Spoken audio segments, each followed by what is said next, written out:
Axşamınız xeyir olsun müəllimələr. Yavaş-yavaş dərsimizə başlayaq. İnşallah ki, qoşulanlar olacaq, qoşulsunlar. Bir də onsuz da dərsimizin video qeydini alacağam. Dərs prosesindən sonra göndərəcəm qrupa. Bir daha axşamınız xeyir olsun.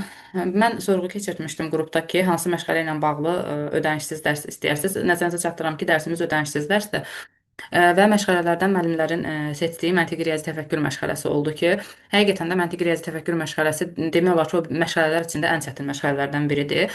Və ona görə də məntiqi riyazi təfəkkür məşğələsinin metodikasını öyrənmək, keçirilmə qaydasını öyrənmək, xüsusiyyətlərini öyrənmək müəllimlər üçün çox vacibdir və elə bir məşğələdir ki, elə bir metodikası var ki, yəni deyərdim ki, hər cümləsi bir test sualıdır.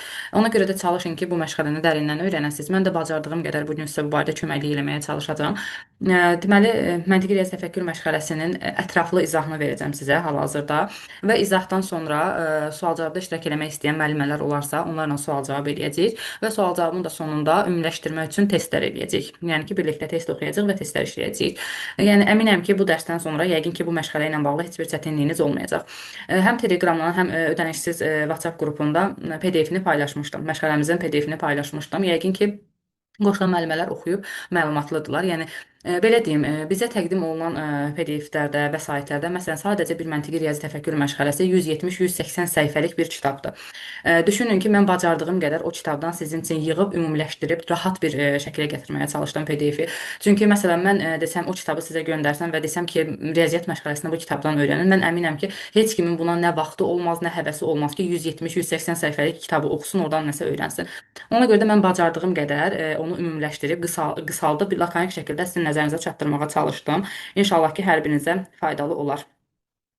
İndi hal-hazırda mən sizlə ekranı paylaşacağam ki, PDF-imizi açaq və PDF-imizin üzərində sizə izahı verək. İzah sırasında da, yəni ki, məsələn, nəsə qaranlıq qalsa, sualı olsa deyər. Bir dəqiqə. Hal-hazırda ekran görünür hər kəsdə. Bir dənə zəhmət olmasa səsi açıb qeyd edərsiniz. Bəli, məndə görünür müəllimə. Görünür, bəli, görünür. Yaxşı. Gəlin başlayaq riyaziyyat məşğələmizin izahına. İlk öncə onu deyim ki, həqiqətən də riyaziyyat məşğələsi çətin məşğələlərdən biridir. Zehni gərginliyi tələb eləyən məşğələdir, idrak tələb eləyən bir məşğələdir. Ona görə də biz riyaziyyat məşğələsini ətraflı və dərindən öyrənməliyik ki, bunu uşaqlara da o formada çatdıra bilək. Bu sadəcə bizim üçün çətin deyil, eyni zamanda uşaqlar üçün də çətinlik yaradan bir məşğələdir. Ona görə də biz bacardığımız qədər çalışmalıyıq ki, riyaziyyat məşğələsini keçdiyimiz zaman burada həm oyunlardan, həm inteqrasiyalardan, həm idman dəqiqələrindən istifadə edək. Çünki riyaziyyat məşğələsi zamanı həqiqətən də uşaqların zehni yorulur və zehni yoran məşğələlərdə də biz çalışmalıyıq ki, oyun elementləri gətirək, idman dəqiqələri verək, inteqrasiyadan istifadə edək ki, məşğələmizi daha yüngül formaya gətirək, daha necə deyim, anlaşıqlı formaya gətirə bilək və biz inteqrasiyadan da istifadə edirik ki, dəstək olsun. Ümumiyyətlə inteqrasiya özü də scaffoldingdir, yəni dəstək deməkdir. Deməli, riyaziyyat məşğələsi idraki inkişaf sahəsinə aiddir. İnkişaf sahəsi olaraq idraki inkişaf sahəsinə aiddir və 2-3 əsas standartının bacarıqlarının uşaqlarda formalaşdırılmağa yönəldilmiş bir məşğələdir.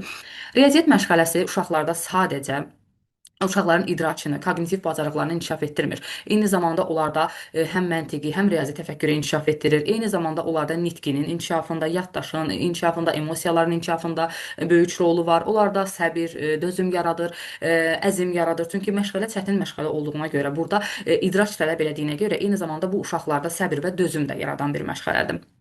Və məntiqi riyazi təfəkkür məşğələsi sayaq və düşünək başlığı altında keçirilir ki, sayaq və düşünək başlığı altında bizə təqdim olunan materiallarla biz uşaqlarda ilkin riyazi təsəvvürlər formalaşdırırıq. Qeyd edeyim ki, məntiqi riyazi təfəkkür məşğələsi orta qrupdan başlayır ki, orta, böyük qrup və məktəbə hazırlıq qrupunda, məktəbə hazırlıq qruplarında deməli məntiqi riyazi təfəkkür məşğələsi keçirilir. Orta və böyük qruplarda həftədə bir dəfə keçirilir. Sadəcə məktəbə hazırlıq qrupunda riyaziyyat məşğələsi həftədə 2 dəfə keçirilir. Bəs sual verə bilərsiniz ki, riyaziyyat məşğələsi orta qrupdan başlayırsa, bəs kiçik qruplarda riyaziyyatla bağlı heç bir şeymi, məsələn, uşaqlarda formalaşdırılmır? Formalaşdırılır. Riyaziyyat məşğələsi kiçik qruplarda sensor tərbiyə məşğələsi şəklində keçirilir. Yəni, sensor tərbiyə məşğələsinin davamı artıq orta qrupdan məntiqi riyazi təfəkkür məşğələsi kimi davam edir. Hansı ki, sensor tərbiyə məşğələsində də təməl bilgilər, riyaziyyat məşğələsi ilə bağlı təməl bilgilər uşaqlara öyrədilir. Elə bil ki, riyaziyyatın təməli, başlanğıcı sensor tərbiyə məşğələsində qoyulur. Yəni kiçik qruplarda bu formada keçirilir. Sadəcə kiçik qruplarda riyaziyyat məşğələsi biraz fərqli keçirilir. Oyunlar vasitəsilə, daha çox didaktik oyunlar vasitəsilə keçirilir uşaqlara. Yəni riyaziyyatın təməli oyunlar vasitəsilə öyrədilir. Nə var kiçik qruplarda? Bircə saniyə.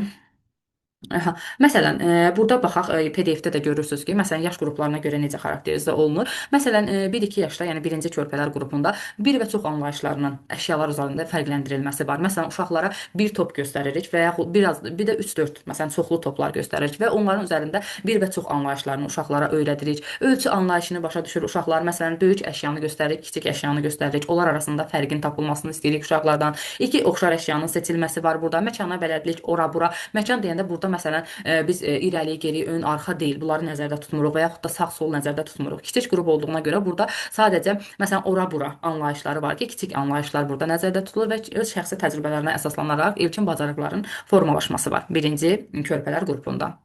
Yəni dedik ki, yəni də bayaqda dediyim kimi məntiqi riyazi təfəkkür məşğələsi körpələr qrupunda sensor tərbiyə məşğələsi adı altında keçirilir. Sonra ikinci kiçik qrupda, yəni 2-3 yaşda da məntiqi riyazi təfəkkür məşğələsi, yəni sensor tərbiyə məşğələsi davam edir. Burada artıq uşaqlarda formalaşdırmalı olduğumuz bacarıqlar biraz daha mürəkkəbləşir.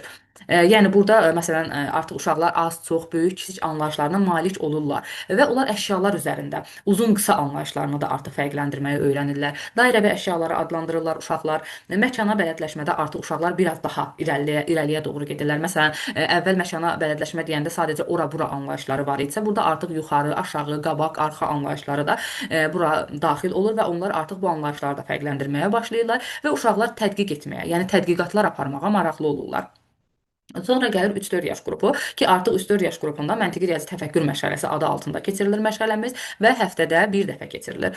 3-4 yaş qrupunu, bax burada uşaqlar əşyalarla 3 dairəsində riyazi əməliyyatlar yerinə yetirirlər. Bax 3 yaşı, 3-4 yaşı 3 dairəsində riyazi əməliyyatlar şəklində yadınızda saxlayın. Artıq burada uşaqlar ətraf aləmdə baş verən hadisələri adlandırırlar, əşyaları forma və ölçüsünə görə fərqləndirirlər, həm uzunluğuna, eninə, hündürlüyünə, qalınlığına görürsüz. Burada anlayışlar artıq get-gedə nə olur? Genişlənir. Həndəsi fiqurları fərqləndirirlər uşaqlar. Həndəsi fiqurlardan burada dairə, üçbucaq və kvadrat var. Fərqləndirirlər, yox, çox üzr istəyirəm. Yəni burada adlandırırlar. Hansı ki, növbəti məsələn 4-5 yaş qrupuna keçəndə artıq fərqləndirəcəklər. Deməli, hər hansısa bir situasiyada qarşınıza çıxsa ki, uşaqlar həndəsi fiqurları adlandırırlar və bununla bağlı situasiya qarşınıza çıxsa, bu olacaq 3-4 yaş qrupu. 3-4 yaş qrupunda artıq uşaqlar nə edirlər? Həndəsi fiqurları adlandırmağı öyrənirlər. Məkana bələdləşmədə artıq onlar məkanla bağlı anlayışları da artıq genişlənmiş olur. İrəli, geri, yuxarı, aşağı, alt, üst bu formada. Necə ki, əvvəl məsələn kiçik qrupdan fərqli olaraq, ikinci kiçik qrupdan fərqli olaraq burada artıq biraz da anlayışlar genişlənir. Sonra zaman anlayışları uşaqlarda formalaşır, səhər, axşam bu formada formalaşır və eyni zamanda böyüklərin göstərişi ilə tədqiqat üsullarından istifadə edirlər. Bax, burada böyüklərin göstərişini yadımızdan çıxartmayaq ki, orta qrupda uşaqlar böyüklərin göstərişi ilə, böyüklərin köməyi ilə məsələn ölçmə, müqayisə etmə üsullarından istifadə edə bilirlər, tədqiqat üsullarından istifadə edirlər.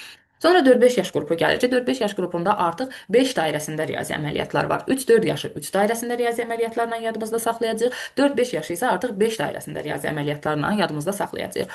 Artıq onlar 5 dairəsində riyazi əməliyyatları yerinə yetirirlər. Əşyaları forma, ölçü və sayına görə müqayisə etməyi öyrənirlər. Bax burada görürsüz, bayaq dedik 3-4 yaşda həndəsi fiqurları adlandırır. Amma burada görürsüz 4-5 yaşda həndəsi fiqurları fərqləndirir. Deməli, həndəsi fiqurları fərqləndirir varsa, bu olacaq 4-5 yaş qrupu. Məkan anlayışları artıq uşaqlarda daha da genişlənmiş olur. İndi hər birini sadalamıram, PDF-dən də görürsüz. Artıq görürsüz ki, burada o biri anlayışlarla bərabər alt, üst anlayışları da uşaqların lüğətinə, nitqinə daxil olmuş olur. Zaman anlayışı daha da genişlənir. Artıq onlar məsələn sadəcə səhər, axşam deyil, bu gün, sabah anlayışlarına da formalaşmış olur uşaqlarda. Düzdür, zaman anlayışı biraz uşaqlarda fərqli şəkildə formalaşır. Bax, məsələn, birazdan zaman haqqında danışanda orada görəcək ki, düzdür, uşaqlar məsələn bu gün sabah, səhər, günorta, axşam kimi ifadələrdən istifadə edirlər 4-5 yaş qrupunda. Amma bəzən olur ki, onların yerini qarışdıra da bilirlər. Məsələn, uşaqlar olur ki, deyir ki, məsələn, sabah parka getmişdik və yaxud da dünən gəzməyə gedəcəyik. Bax, bu formada zamanı qarışdıra bilirlər uşaqlar. Sonra müxtəlif tədqiqat vasitələrindən istifadə edirlər uşaqlar və daha doğrusu müxtəlif tədqiqat vasitələrini bir-birindən fərqləndirməyi öyrənirlər. Tədqiqat vasitələri də nədir? Burada maqnit var, böyüdücü şüşə var, yəni ki, hansı ki, lupa var ki, bunları bir-birindən fərqləndirməyi öyrənirlər. Sonra isə gəlirik məktəbi hazırlıq qrupunda nələr öyrənirlər uşaqlar, riyaziyyat məşğələsi hansı formada keçirilir. Burada artıq uşaqlar 10 dairəsində riyazi əməliyyatlar yerinə yetirirlər. Deməli, böyük qrupda 5 dairəsində riyazi əməliyyatlar idi. Məktəbi hazırlıq qrupunda isə uşaqlar 10 dairəsində riyazi əməliyyatlar yerinə yetirirlər. Artıq əşyaları sadəcə forma ölçüsünə görə müqayisə etmək deyil, eyni zamanda da həcminə görə, hündürlüyünə və həcminə görə də müqayisə etməyi öyrənirlər, qruplaşdırmağı. Daha doğrusu fərqləndirməkdən çox qruplaşdırmaq var burada. Məktəbə hazırlıq qrupunda artıq qruplaşdırmaq var.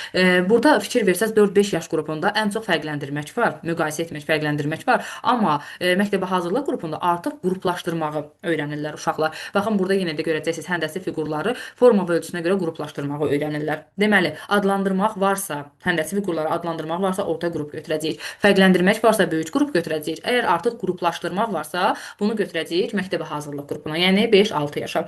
Məkan anlayışları daha da formalaşmış olur uşaqlarda. Yəni görürsüz burada sağ, sol anlayışı formalaşır, orta, künc anlayışı, eyni zamanda zaman anlayışı uşaqlarda formalaşır. Artıq uşaqlar ilin fəsillərini tanıyırlar, adlandırırlar, ayları adlandırırlar, günləri, günün hissələrini, saatı. Bunların hər birini artıq uşaq bu anlayışları tətbiq edə bilirlər. Öz yəni fəaliyyətlərinə ardıcıllığı gözləyərək tətbiq edə bilirlər.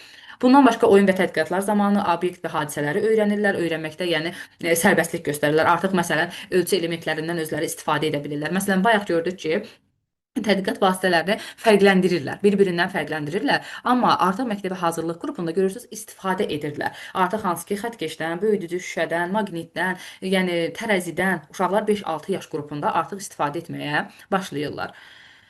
Bundan sonra deməli məktəbəqədər dövrdə ümumiyyətlə uşaqlarda miqdar münasibətləri necə formalaşır? Yəni ümumiyyətlə məktəbə qədər dövrdə məntiqi riyazi təfəkkür məşğələsi bax burada göstərilən mərhələlərdə keçirilir, öyrədilir uşaqlara. Hansı ki bu mərhələlər hansılardır? Ədəddən əvvəlki dövr say fəaliyyətinin mənimsənilməsi dövrü və hesablama fəaliyyətinin mənimsənilməsi dövrü. Yəni sadədən mürəkkəbə doğru artıq uşaqlarda mərhələli şəkildə məntiqi riyazi təfəkkür məşğələsini biz bacarıqlarını uşaqlarda formalaşdırırıq. İlk öncə danışaq ədəddən əvvəlki dövr. Ədəddən əvvəlki dövr nədir? Yəni biz hələ ədədləri, rəqəmləri, say fəaliyyətini öyrənməmişdən əvvəl, daha doğru uşaqlara öyrətməmişdən əvvəl bu dövr olur ədəddən əvvəlki dövr. Bu dövrdə uşaqlara nələri öyrədirik biz?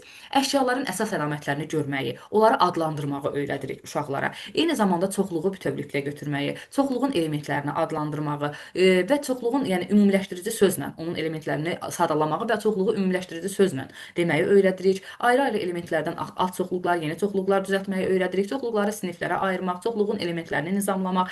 Yəni bütün bunları öyrədirik. Yəni çoxluq deyəndə düzdür, çoxluq barədə biraz irəliləyən dəqiqələrdə də danışacağıq. Amma çoxluq nədir? Orta məktəbdən də yəqin ki sizə çoxluq anlayışı tanışdır. Əslində çoxluq anlayışı.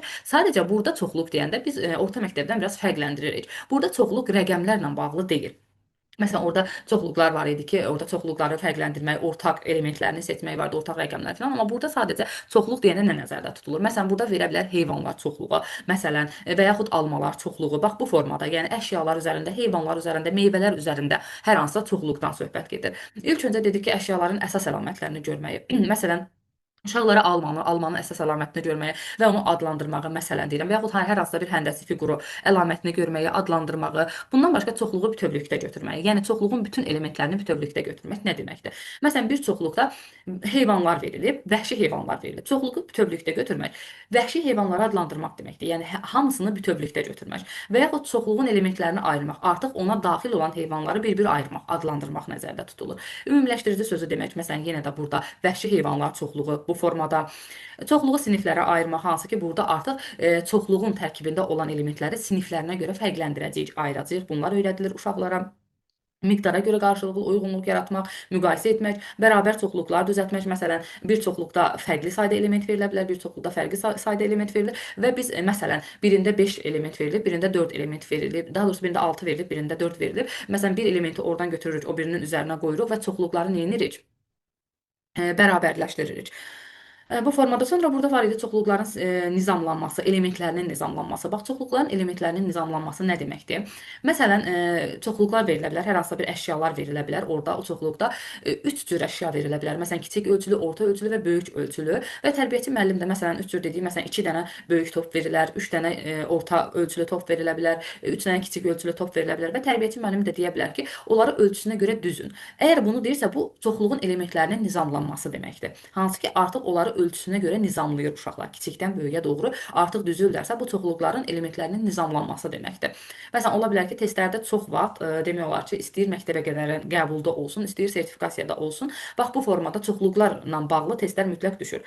Çox vaxt müəllimələr deyir ki, çoxluq nəzəriyyəsini biz keçməmişik, nəzəriyyəli olaraq düşünürlər, amma yox, bunu biz nəzəriyyə olaraq öyrənmirik. Sadəcə məntiqi riyazi təfəkkür məşğələsinin elə məqsədlərindən biri budur, vəzifələrindən biri budur ki, çoxluq anlayışını uşaqlara öyrətmək. Bərabər çoxluqlar düzəltməyi dedim, hansı ki, iki fərqli elementli çoxluqdan bərabər elementli çoxluqlar düzəltmək və çoxluqları birləşdirmək və yaxud da hissələrinə ayırmaq. İki çoxluğu, yəni birləşdirmək, eyni zamanda da onların hissələrə ayırmağı da uşaqlara ədəddən əvvəlki dövrdə öyrədirik, hansı ki, hələ say fəaliyyətinə keçməmişik, ədəd anlayışını uşağa öyrətməmişik. Ondan əvvəl bax biz bütün bunları öyrənirik. Burada da çoxluğu, yəni öyrətməyin metodları göstərilir ki, uşaqlara çoxluqla tanış etmək üçün hansı metodlardan istifadə edilir, təsəvvürlər hansı formada yaradılır uşaqlarda. Yəni istəyirsə gəlin bunlara da nəzər salaq. Hansı ki, çoxluğun sərhədləri və onun elementləri haqqında təsəvvürlər uşaqlarda formalaşdırılmalıdır. Çoxluğun sərhədləri və onun haqqında təsəvvürlər nə deməkdir? Baxın, məsələn, çoxluğun sərhəddi nə deməkdir? Gəlin ilk öncə buna nəzər salaq. Bayaq məsələn dedik ki, biz çoxluq necə verilə bilər? Məsələn, heyvanlar çoxluğu ola bilər, meyvələr çoxluğu ola bilər. Gəlin götürək elə meyvələr çoxluğunu. Bir çoxluq düşünün ki, o çoxluğun içində meyvələr verilib. Alma, armud, heyvanlar və içində bir dənə də pomidor verilib deyək. Məsələn, çoxluqların içində pomidor verilib. Bu çoxluğun sərhəddi nədir? Meyvələr çoxluğu. Yəni bunun sərhəddi meyvələrdir. Bu çoxluğun sərhəddi meyvələr çoxluğudur. Və burada pomidor hansı ki tərəvəzdir, bu çoxluğun sərhəddini pozur. Deməli burada tərəvəz olan bu çoxluğun sərhəddini pozur deməkdir. Çoxluğun sərhəddi nədir? Orada meyvələr göstərilibsə, bütün elementlər meyvələrdirsə, deməli bu çoxluğun sərhəddi odur ki, o meyvələr çoxluğudur. Və orada hər hansısa fərqli bir element göstərilirsə, o element bu çoxluğun sərhəddini pozur deməkdir. Məsələn, uşağa çoxluğu göstərilir və uşaqdan istəyirik ki, uşaqda təsəvvür formalaşdırırıq da, düzdür, çoxluğun sərhədləri haqqında. Bax, bu meyvələr çoxluğunu göstəririk və uşaqdan soruşuruq ki, burada çoxluğun sərhəddini pozan hansıdır? Məsələn, burada artıq olan hansıdır? Uşaq da orada artıq olanı tapır və seçir bizə göstərir. Və yaxud meyvələr olmaya bilər, heyvanlar ola bilər. Məsələn, ev heyvanları verilmiş bir çoxluq ola bilər və o çoxluğun içində bir dənə də vəhşi heyvan verilə bilər. Deməli, sərhəd nədir? Ev heyvanları. Bu çoxluğun sərhədi ev heyvanlarıdır. Yəni, orada da sərhəddi pozan nədir? O vəhşi heyvandır. Deməli, oradakı verilən vəhşi heyvan çoxluğun sərhəddini pozmuş olur. Və uşağa bunu çoxluğun sərhəddini öyrədirik ki, çoxluğun sərhəddi nədir? Məsələn, meyvələrdirsə meyvə, ev heyvanlarıdırsa ev heyvanlar və bu çoxluğun sərhəddini pozan element nədirsə, onu oradan tapmağı uşağa öyrədirik. Elementlərin miqdarına görə bərabərlik və bərabərsizlik anlayışı uşaqlarda formalaşır. Bax, bayaq da bunu dedik. Hansı ki, çoxluqların elementləri arasında bərabərlik və bərabərsizliyi yaratmaq. Hansı ki, məsələn, elementləri götürüb birində 6 dənədir, birində 4 dənədir, birini o birisinə əlavə eləyirik və bərabərliyi yaradırıq çoxluqlar arasında. Fərqli və qonşu çoxluqların elementlərinə görə müqayisə etmə bacarıqlarını formalaşdırırıq. Uşaqlar arasında çoxluqların müqayisə edilməsi ki, hansı ki, məsələn, bir vəhşi heyvanlar çoxluğudur, bir də ev heyvanlar çoxluğudur və onları müqayisə etmək bacarıqlarını və eyni zamanda da vərdişlərini uşaqlarda formalaşdırırıq. Çoxluqların elementlərini bir-bir sayma, üzərinə qoyma, yanaşı qoyma, cütlərlə düzmək bacarığı və vərdişlər uşaqlarda formalaşdırılır. Eyni zamanda çoxluq, az çoxluq və çoxluğun hissəsi anlayışları eyni zamanda da uşaqlarda formalaşdırılır. Burada da bax yenə də çoxluq haqqında biliklərin məzmununa nələr daxildir? Bir neçə əşya və oyuncaq çox sözü ilə. Məsələn, 3-4 dənə oyuncaq varsa, onu çox sözü ilə ifadə edirik, amma tək bir dənə oyuncaq varsa, onu bir sözü ilə uşaqlara, yəni ifadə etməyi öyrədirik. Məsələn, uşağa 3-4 dənə topdursa, bunu uşağa öyrədirik ki, çoxlu top, çox top desin məsələn və yaxud bir dənə topdursa, bir dənə top. Bax, bu formada anlayışın uşağa öyrədilməsi var. Bundan sonra, yəni çoxluqlar nə qədər, neçə dənə suallarının uşaqlara öyrədilməsi var ki, məsələn, sayısında nə qədər top var, neçə dənə top var. Bax, bu formada və yaxud da bərabərdir, çoxdur, azdır, bu anlayışların uşaqlara öyrədilməsi var. Və eyni zamanda da burada da yenə də eyni, məsələn, ardıcıl olaraq əşyanın digərinin yanına qoymaq, üzərinə qoymaqla əşya qrupunu müqayisə etmə bacarığı yenə də eyni mənaya gəlib çıxır. Çox uzatmaq istəmirəm. Burada da yəni çox nədir? Məsələn, onu öyrədirik uşaqlara. Az nədir? Bir dənə. Çox nədir? Məsələn, çoxlu, bir dənə, çox, az anlayışları müqayisə etmə, artırmaq, azaltmaq çoxluqları bunların hər biri uşaqlara öyrədilir ədəddən əvvəlki dövrdə. Artıq uşaqlar getdikcə əşyaları fərqləndirməyi öyrənirlər, müqayisə etməyi öyrənirlər. Bu bacarıqlar uşaqlarda formalaşır və bərabərlik və bərabərsizlik münasibəti də uşaqlarda formalaşır ki, artıq uşaqlar bərabər və bərabər olmayanı bir-birindən fərqləndirə bilirlər. Və eyni zamanda da ədəddən əvvəlki dövrdə çoxluqlar müxtəlif metodlarla, yollarla öyrənilir ki, bunları da özünüz üçün oxuyarsınız. Yəni bir-bir oxumaq istəmirəm, onsuz da hər biri eyni mənaya gəlib çatır. Bunlar oldu ədəddən əvvəlki dövr. Yəni bunu da deyim ki, yəni əgər çoxluq anlayışını öyrətmək istəyiriksə uşağa, təbii ki, nələrdən istifadə edəcəyik? Oyuncaqlardan istifadə edəcəyik, didaktik materiallardan istifadə edəcəyik, əşyalar üzərində təsvirlər olacaq burada, həndəsi fiqurlardan istifadə edə bilərik. Mütləq şəkildə əyanilik olmalıdır. Əsas da ədəddən əvvəlki dövrdən söhbət gedirsə, burada mütləq şəkildə əyanilik olmalıdır. Uşaq onu görməlidir ki, ayırsın, müqayisə etsin, azaltsın, bərabərləşdirsin, sərhəddini tanıtsın, sərhəddini pozan elementi ayırsın, fərqləndirsin. Mütləq şəkildə ümumiyyətlə burada əyanilik ön plandadır. Mütləq əyaniliyi uşağa öyrətmək lazımdır. Ədəddən sonrakı dövrdə hansı ki, yəni artıq ədədin uşağa öyrədilməsi dövrü var ki, ilk öncə biz uşağa say fəaliyyətinin öyrədilməsi ilə başlayırıq ki, uşağa saymağı öyrədirik. Saymaqdan sonra artıq hesablama fəaliyyətini uşağa öyrədirik. Yəni bu ardıcıllığı mütləq şəkildə qorumalıyıq. Say fəaliyyəti deyəndə nə nəzərdə tutulur? Say sayların sırayla adlandırılmasıdır və onların çoxluğun hər bir elementinə uyğunlaşdırılması deməkdir ki, yəni bu da nə qədər sualına cavab verir. Yəni say fəaliyyəti nə qədər sualına cavab verməyi uşaqlarda öyrətməkdir. Məsələn, desək ki, say fəaliyyətinin məqsədi nədir? Nə qədər sualına cavab verərək yekun ədədin tapılmasıdır say fəaliyyəti.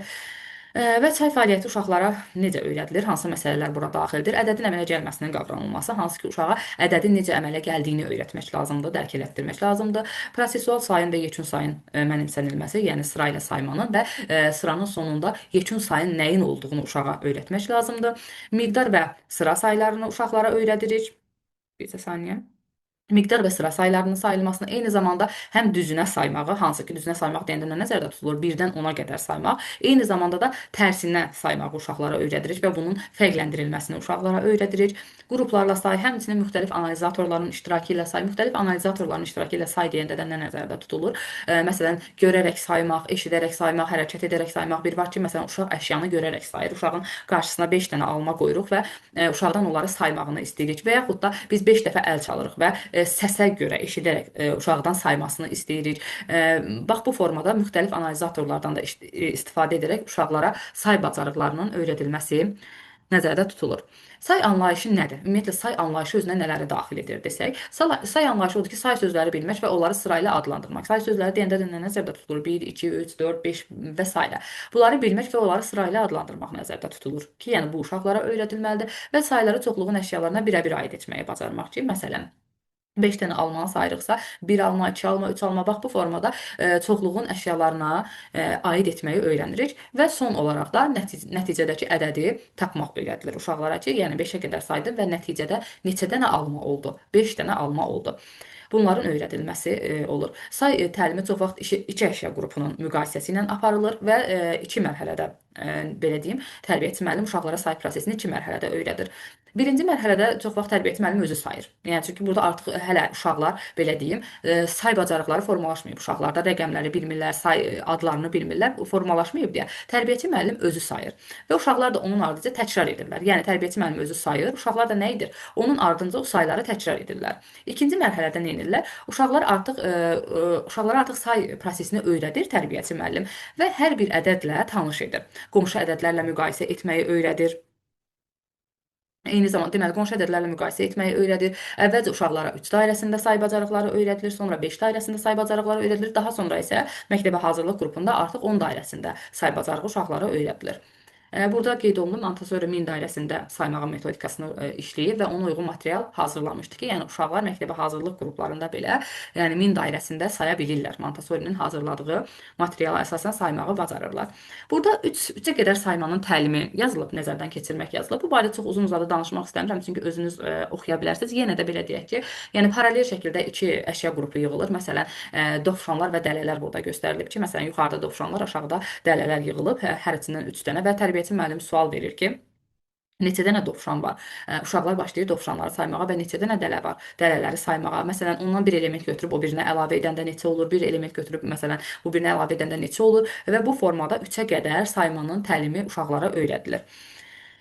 Sonra isə uşaqlar say prosesini öyrənirlər, hansı ki, ikinci mərhələdə olur yenə də bu. Say prosesini öyrənəndən sonra tərbiyəçi müəllim bir çox burada qaydalara riayət etməlidir ki, bu qaydalar nələrdir? Hər bir sayı əşya və hərəkətlə uyğunlaşdırmaq. Məsələn, mən sayıramsa, bu saydığımı öz hərəkətimlə uyğunlaşdırmağı bacarmalıyam. Bəzən olur ki, yəni hərəkətlə say düzgün gəlmir.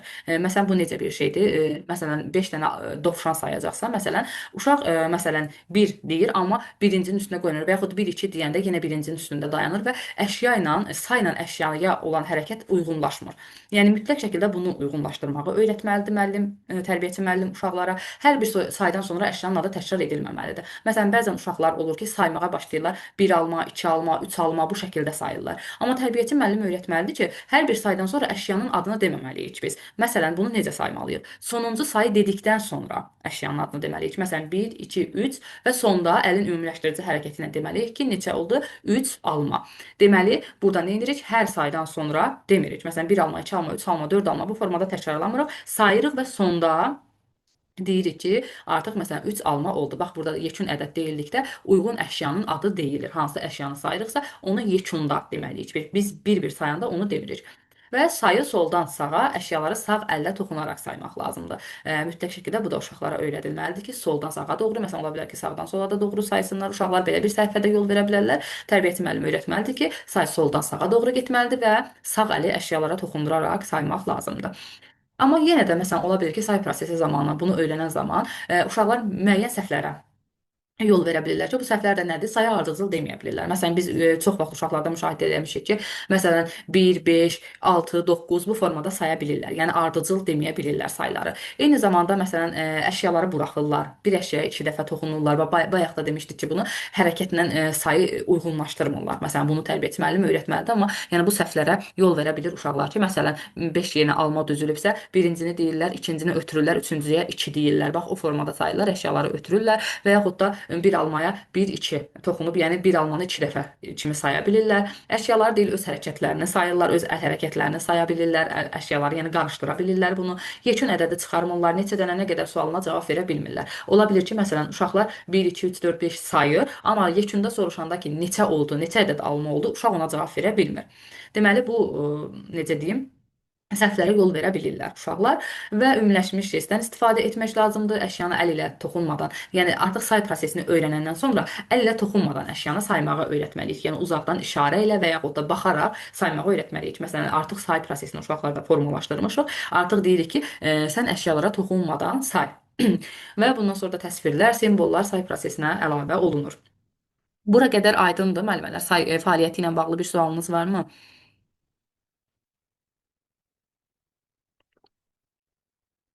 Yəqin ki, yoxdur inşallah ki, yəni aydın izah olur hər kəsə. Bundan sonra say fəaliyyətində ədəd anlayışı var ki, biz sayı uşaqlara öyrədərək eyni zamanda ədədi almağı, ədəd anlayışını əldə etməyi uşaqlara öyrədirik. Ədəd anlayışı da nələr aiddir bura? Məsələn, ədəd anlayışı deyəndə miqdar sayının nəticəsinin müxtəlif xüsusiyyətlərdən asılı olmamasını uşaqlara öyrətməliyik. Bu nə deməkdir? Məsələn, burada da qeyd olunub, 5 qırmızı güllə 5 sarı gülün miqdarı eynidir. Biz bunu uşağa öyrətməliyik. Ədəd olaraq öyrədiriksə, məsələn, 5 dənə qırmızı güllə 5 dənə sarı gülün miqdarı eynidir. Onun rəngi, onun sayının, yəni hansı ədədin alınacağını dəyişdirmir və yaxud da 5 dənə böyük stəkanla 5 dənə kiçik stəkan eynidir. Bunu uşağa öyrətmək lazımdır və yaxud qələmlərlə o bilər fərqi yoxdur. Yəni çoxluqların elementlərinin yerləşməsi, forması, xüsusiyyəti, ümumiyyətlə ölçüsü onun miqdarını dəyişmir. Bunu uşaqlara öyrətmək lazımdır. Ola bilər ki, yerləşməsi də uzaqda yerləşsin, yaxında yerləşsin, fərqi yoxdur. Sağda yerləşsin, solda yerləşsin. Bu onun miqdarını dəyişmir. Yəni bu onu göstərir ki, uşaqlara öyrətmək lazımdır ki, onun əşyanın ölçüsü, forması, yerləşmə yeri onun miqdarını dəyişmir. Və ədədin miqdar və sıra mənası nə deməkdir? Bax, burada da bilirsiniz, məncə orta məktəbdən də biz bilirik ki, miqdar nə deməkdir? Miqdar o deməkdir ki, ədədin bir çoxluqdakı, yəni obyektlərin ümumi sayını ifadə etməsi. Yəni miqdar deyəndə neçə dənə, nə qədər sualına cavab verirdi. Miqdar olaraq nə qədər? Məsələn, bir dənə, neçə dənə, bir dənə. Bax, bu formada 1, 2, 3. Sayın nəticəsi sayın istiqamətindən asılı deyil. Məsələn, yəni 5 dənə almadırsa, sağdan sola da saysam, soldan sağa da saysam, yəni irəlidən uzağa da saysam, fərqi yoxdur. Bu 5 dənə almadırsa elə 5 dənə də alma olaraq qalacaq. Miqdar budur, yəni qədəri, nə qədər sualına cavab verir. Obyektlərin ümumi yəni sayını bildirir. Sıra da nədir? Sırada neçənci sualına cavab verir ki, məsələn, birinci, ikinci, üçüncü, dördüncü, yəni ədədin miqdar və sıra mənasını başa düşülməsini uşağa öyrətmək lazımdır ki, yəni məktəbə qədər dövrdə həm ədədin miqdar mənasını uşaqlara öyrədirik, eyni zamanda da ədədin sıra mənasını uşaqlara öyrədirik. Miqdar deyəndə 1, 2, 3 nəzərdə tutulur, nə qədər sualına cavab verir, neçə dənə sualına cavab verir. Sıra deyəndə isə nə nəzərdə tutulur, neçənci sualına cavab verir və burada birinci, ikinci, üçüncü şəkildə adlandırılır. Nəticə sayın istiqamətindən asılıdır. Baxın, fikir verin, yuxarıda dedik ki, miqdar sayında sayın nəticəsi sayın istiqamətindən asılı deyil. Soldan sağa da saysam, sağdan sola da saysam fərqi yoxdur. Uzaqdan yaxına, yaxından uzağa bunun fərqi yoxdur. Yəni bu dəyişmir. Miqdarı dəyişmir. Amma gəldik ki, sayın, nəticə sayı artıq sıra sayında nəticə sayın istiqamətindən asılıdır. Artıq burada istiqamət dəyişir. Məsələn, arxadan gəlsəm, məsələn 5-ci, 4-cü, 3-cü deyə saymalıyam. Amma bu biri tərəfdən məsələn başdan başlasam 1-ci, 2-ci, 3-cü deyə saymalıyam. Bu artıq sayın nəticə sayın istiqamətindən asılıdır və sayın istiqaməti onun nəticəsini dəyişir. Ədədin natural sırası və onun xassələri haqqında təsəvvürlərin uşaqlarda formalaşdırılması var. Məntiqi riyazi təfəkkür məşğələsində ədədin deməli natural sırası deyəndə nə nəzərdə tutulur? Ədədlərin ardıcıllığını bilmək nəzərdə tutulur, düzünə və tərsinə saymaq nəzərdə tutulur, əvvəlki və sonrakı ədədi demək nəzərdə tutulur və qonşu ədədlərin bir-birindən alındığını öyrətmir. Deməli, biz eyni zamanda uşaqlara nələri öyrədirik? Ədədin natural sırasını öyrətməliyik və onun xassələrini öyrətməliyik. Və natural sırası və xassələri deyəndə də nələr nəzərdə tutulur? Ədədlərin ardıcıllığını bilmək. Yəni ədədləri ardıcıl şəkildə adlandırırıq. Həm düzünə saymağa, həm tərsinə saymağa. Bax, ədəd anlayışı ümumiyyətlə say fəaliyyətinə aiddir. Elə görürsüz, yəni say fəaliyyətindən ədəd anlayışını əldə etmək hardasa birəbir oxşuyur. Yəni say fəaliyyəti nəticəsində biz ədəd anlayışını da əldə edirik. Əvvəlki və sonrakı ədədi demək, məsələn, əvvəlki ədəd 1-dir, sonrakı ədəd, məsələn, belə deyim də, qonşu ədədlər yaradırıq ki, məsələn, 2-nin qonşuları hansıdır? 1 və 3, yəni 2-dən əvvəlki ədəd 1-dir, sonrakı ədəd 3-dür. Deməli, 2-nin qonşuları hansılardır? 1 və 3 və bunu da necə öyrənirik biz? Məsələn, bir vahid artırmaqla və bir vahid azaltmaqla. Deməli, 2-dən bir vahid azaltdıq, onun əvvəlki, yəni ondan əvvəlki qonşusunu əldə etdik və bir vahid çoxaldanda artırdıqda digər bir ədədi, yəni onun digər bir qonşusunu əlavə etmiş olduq, yəni öyrənmiş olduq. Bu da ədəd anlayışı idi ki, budur və ümumiyyətlə hər bir ədədin, belə deyim, müəyyən, bir dəqiqə üzr istəyirəm, görünür düzdür? Hə. Hər bir ədəd müəyyən sayda vahidlərin birləşməsindən əmələ gəlir və bunu öyrətmək lazımdır uşağa. Yəni ədədin tərkibini, onun tərkibi vahidlərdən ibarətdir. Məsələn, bax burada da göstərmişəm mən nümunə ilə. 3 ədədin vahidləri var. Bax burada görürsüz 1 üstəgəl 1 üstəgəl 1. Deməli neçə vahiddən ibarətdir 3 ədədi? 3 vahiddən ibarətdir. Bunu uşaqlara öyrətmək lazımdır və eyni zamanda müxtəlif qruplardan, eyni zamanda 3 ədədi sadəcə bir vahidlərdən ibarət olmaya bilər. 1 və 2 vahidlərindən də ibarət ola bilər. Deməli, bütün bunları uşaqlara öyrətmək lazımdır. Və bayaq bundan danışdıq. Yenə də istəyirsinizsə təkrarlayaq. Sayın təlimi, ədədlər və onlar arasındakı münasibətlər. Yəni ümumiyyətlə say təliminin öyrədilməsinə müxtəlif analizatorlardan istifadə edirik. Bayaq bunu demişdik. Eşitmə analizatorlarından istifadə edə bilərik, görmə analizatorlarından istifadə edə bilərik, hərəkət analizatorlarından istifadə edə bilərik ki, və bunların köməyi ilə uşaqlara say prosesi öyrədilir. Say prosesini uşaqlara öyrətdikdən sonra, ədəd anlayışını öyrətdikdən sonra, ədədin yaranmasını öyrətdikdən sonra, ədədin xassələrini öyrəndik, ədədin vahidini, yəni vahid tərkibini öyrənəndən sonra, yəni bütün bunları öyrəndikdən sonra artıq uşaqlarla nəyi öyrədirik? Biz uşaqlara nəyi öyrədirik? Hesablama fəaliyyətini öyrətməyə başlayırıq. Ümumiyyətlə hesablama fəaliyyəti deyəndə bilirik ki, toplama, çıxma, müqayisə etmə, bunlar nəzərdə tutulur, azdır, çoxdur. Yəni üstəgəl, çıx bu formada hesablama fəaliyyəti öyrədilir. Daha çox hesablama fəaliyyətinə hazırlıq öyrədilir bağçada. Hansı ki, biz burada əslində hesablama fəaliyyətini harda öyrənəcəyik? Ən çox məktəbdə öyrənəcəyik. Amma burada da hazırlıq mərhələsidir ki, bağçada uşaqlar hesablama fəaliyyətinə hazırlanırlar. Və burada hansı təlimlər aiddir? Hesablama fəaliyyətinə hansı təlimlər aiddir? Burada nələri öyrədirik uşağa və hansı istiqamətdə öyrədirik? Gəlin bunun üzərində biraz danışaq. Qonşu ədədlər arasında qarşılıqlı tərs münasibətlərin mənimsənilməsi var ki, burada uşaqlara öyrədilir. Eyni zamanda hesablama fəaliyyətində rəqəmlərlə tanışlıq var. Rəqəmlər barədə də indi irəliləyən dəqiqələrdə danışacağıq. Ədədlərin vahidi, ədədin vahidlərdən ibarət tərkibi yenə də. Bax, məsələn, ədədin vahidlərdən ibarət tərkibi haqqında ədəd anlayışını öyrənəndə uşaqlara məlumat vermişdik. Orada dedim, məsələn, 3 ədədinin vahidlərdən ibarət tərkibi nədir? Yəni 3 dənə vahidi var. 1, 2, 3 vahidi var. Yenə də burada da hesablama fəaliyyətində öyrədirik. Tam çoxluğun hissələrə bölünməsi, sonra isə ədədin bölünməsi, özündən kiçik ədəddən ibarət tərkibi. Yəni bunların hamısı öyrədilir uşaqlara hesablama fəaliyyətində. Burada da göstərilib, məsələn, qonşu ədədlər arasında qarşılıqlı tərs münasibətlərin mənimsənilməsi necə olur? Məsələn, bu çox vaxt 5-6 yaş da həyata keçirilir. 5-6 yaş dediyimizdə məktəbə hazırlıq qrupudur. Deməli biz hesablama fəaliyyətini hansında eləyirik? Ən çox artıq hesablama, toplamanı, çıxmanı, bu əməliyyatları məktəbə hazırlıq qruplarında uşaqlara əlavə edirik.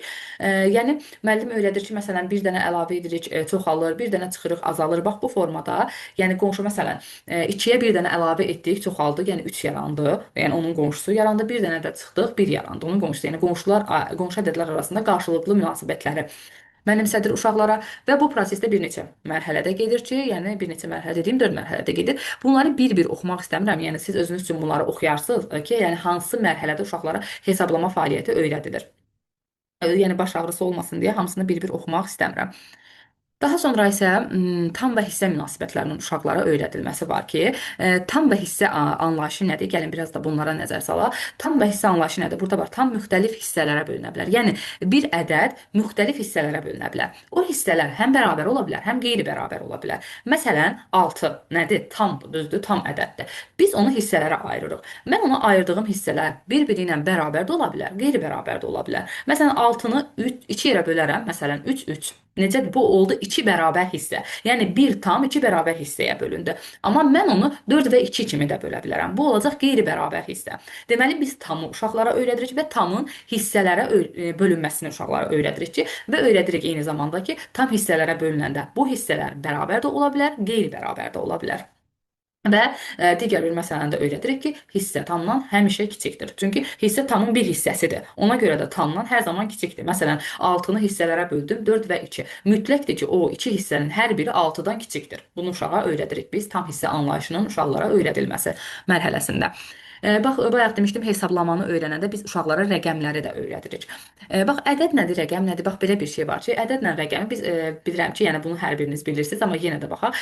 Rəqəm əşyaların miqdarını göstərmək üçün istifadə etdiyimiz işarələrdir, simvollardır. Hansı ki, yazırıq 1, 2, 3, onu yazdığımız işarələr, simvollar rəqəm adlanır. Ədəd isə ədədlər rəqəmlərin vasitəsilə göstərilir. Məsələn, mən rəqəmlərdən məsələn 0-dan 9-a qədər rəqəmlərimiz var bizim. Amma ədədlər deyəndə ədədlər çoxdur, ədədlər sonsuzdur. Məsələn, mən 0-dan 9-a qədər rəqəmlərdən nə qədər desəz ədəd yarada bilərəm. 15 olsun, 20 olsun, 30 olsun, fərqi yoxdur. Bu ədədlərin, deməli, rəqəmlərin vasitəsilə ədədlər yaranır. Deməli, rəqəmlər nə oldu? Simvol, işarə, məsələn, ola bilər testlərdə qarşınıza çıxa bilər və yaxud da hardasa bir sual olaraq qarşınıza çıxsa ki, rəqəm və ədədin fərqi nədir? Məsələn, müəllimə deyir, riyaziyyat məşğələsi keçirsiniz, məntiqi riyazi təfəkkür məşğələsi keçirsiniz və uşaqlara rəqəm və ədədin fərqini öyrədirsiniz. Necə öyrədərsiniz? Bax, bunu bu formada öyrədirik ki, rəqəmlər necə olur? 0-dan 9-a qədər rəqəmlərimiz var və bunlar simvoldur, işarədir. Ədədlər isə rəqəmlərin vasitəsilə yaranır və rəqəmlərin vasitəsilə göstərilir. Bu da oldu rəqəm. Rəqəm anlayışı da, yəni ümumiyyətlə rəqəmin adı və xarici görünüşü ilə 4 yaşına qədər artıq uşaqlar tanış olurlar. 4 yaşına kimi uşaqları biz artıq həm rəqəmlərin adı ilə tanış edirik, eyni zamanda da onları göstəririk. Xarici görüntüsü ilə də, görünüşü ilə də uşaqlara göstəririk və artıq irəliləyən mərhələlərdə də nə edirik? Onu ardıcıl olaraq mahiyyətləri ilə tanış edirik və mahiyyətlərini ardıcıl olaraq öyrədirik. Bu da oldu rəqəmlər və rəqəmlə ədədin fərqini anlayışına da dedik. Və hesablama əməliyyatıdırsa, təbii ki, hesablama əməliyyatına nə aiddir? Toplama və çıxma əməllərinin təlimi. Ki, uşaqlara toplama və çıxma əməllərinin təlimini keçirik. Burada yenə dediyim kimi, toplama və çıxmanı əsas olaraq uşaqlar öyrənəcəklər 1-ci sinifdə. Daha doğrusu 1-ci sinifdə bunun təlimi keçiriləcək. Amma biz burada nə edirik? Hazırlıq işi gedir. Necə ki, məsələn, sabah təlimi məşğələsində biz uşaqlara hərfləri yazmağı öyrətmirik ki, sadəcə bizim sabah təliminə burada hazırlıq gedir. Hansı ki, əlifba təliminə hazırlayırıq uşaqları. Bax, burada da elə toplama çıxma əməllərinin təlimi keçirilir. Hansı ki biz burada uşaqlara üstəgəli öyrədirik, çıx işarəsini öyrədirik, bərabərdir işarəsini öyrədirik. Bax bunları istifadə etməyin yollarını öyrədirik uşaqlara məktəbə qədər dövrdə, yəni. Və bundan sonra da artıq onlar ibtidai sinifdə, 1-ci sinifdə hesablama fəaliyyətini asanlıqla yerinə yetirə bilərlər. Yəni düşünün ki, bir uşaq 1-ci sinifə gedir, amma nə üstəgəl işarəsini bilir, nə çıx işarəsini bilir, nə bərabər işarəsini bilir. Bunların heç birini bilmirsə, 1-ci sinifdə nə qədər çətin olar ona hesablama fəaliyyətini yerinə yetirmək. Ona görə də biz elə bağçada uşaqlara öyrədirik bunu. Ki, məsələn, bir əlavə edəndə artdı, yəni çoxaldı, toplandı, bir çıxdıqsa azaldı bu formada və yaxud da bərabər nə qədər oldu.